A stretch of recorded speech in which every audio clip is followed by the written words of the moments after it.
Scenery আঁকার জন্য প্রথমে একটা দিগন্ত রেখা দিয়ে নিলাম বা হরাইজন্টাল লাইন, তারপরে দিগন্তের কিছু গাছ করে নিলাম। এরপর পাহাড়টা করছি দেখো ত্রিভুজের মতো, একটা পাহাড়ের গা থেকে আরেকটা পাহাড় শুরু করেছি। এরপর মেঘ দিয়ে নিলাম। সূর্যটা করবে দুটো পাহাড়ের মাঝে করলেই বেশি ভালো হয়। দিয়ে একটা ছোট দাগ একটা বড় দাগ, এইভাবে তোমরা সূর্যের রশ্মিগুলো দেবে। তারপরে এটা এস করে জলের এই বেঁকা পাটটা করে নেবে। চাইলে এই ঘাসগুলো করে নিতে পারো। এরপর ছবিটা রং করার জন্য আমি স্কেচ পেন করে নিয়েছি, তোমরা চাইলে নাও করতে পারো। প্রথমে সূর্যের কালারে হলুদ দিলাম।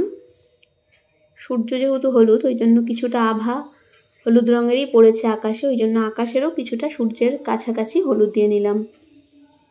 তারপরে হলুদের ওপর হালকা করে লাল, ওপর দিকটা ডিপ, নিচ দিকটা একটু হালকা।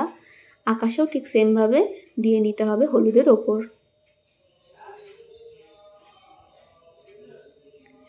এরপর বাদবাকি আকাশটা ওপর থেকে আকাশি কালারটা ডিপ, হাতটা খুব বেশি জোরে প্রেসার দিয়ে, নিচ দিকটা হালকা করে প্রেসার দিয়ে ছেড়ে দিতে হবে। এভাবে পুরো আকাশটা করে নিলাম। ওপরের দিকটা বেশি প্রেসার, নিচের দিকটা কম প্রেসার, এইভাবে।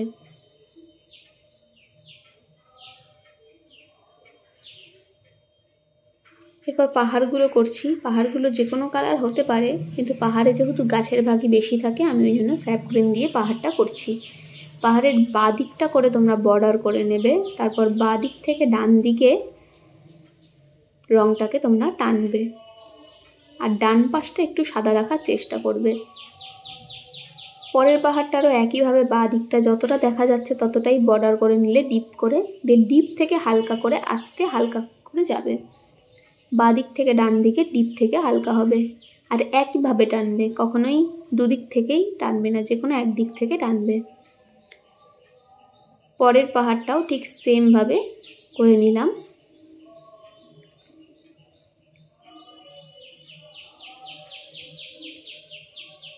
এরপর দিগন্তে থাকা গাছগুলো করছি।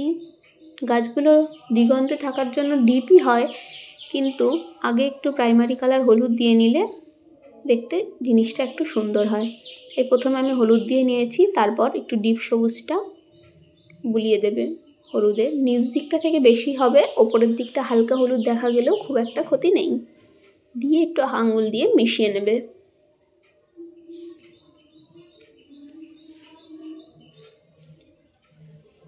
এরপর নদীর পাশের যে পাড়ের অংশটা, সেই পাড়ে আমি প্রথমে হলুদ দিয়ে নিলাম।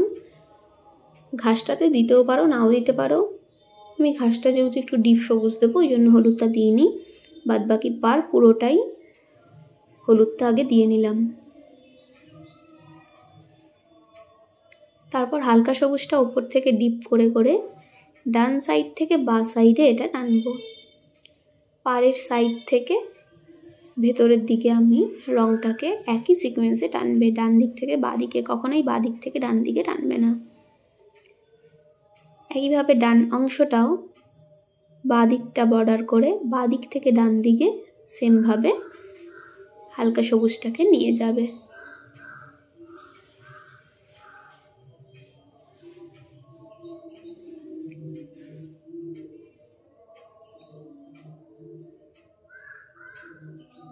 এরপর সেই গাছগুলোকে আমি হালকা সবুজটা দিয়েই ডাইরেক্ট হালকা সবুজটা দিলাম, যাতে একটু ডিপ লাগে।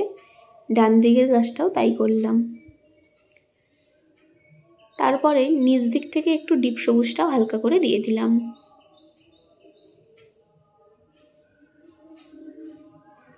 এরপর জলের কালারটা করছি। জলের কালারটা ওপর দিকটা ডিপই থাকবে, নিচ দিকটা আস্তে আস্তে হালকাতে আসবে। হাতের প্রেশারটা কমিয়ে দেবে, আপসেই হালকা হয়ে যাবে।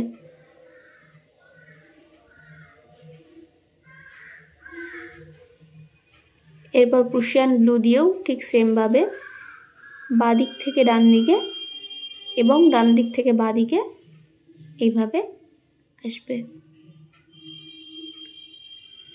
মাঝে একটু দু একটা জলের রেখা দিয়ে দিতেই পারো, অসুবিধা নেই। আকাশের মেঘটাকেও আমি একটু প্রুশিয়ান ব্লু দিয়ে বর্ডার করে নিলাম।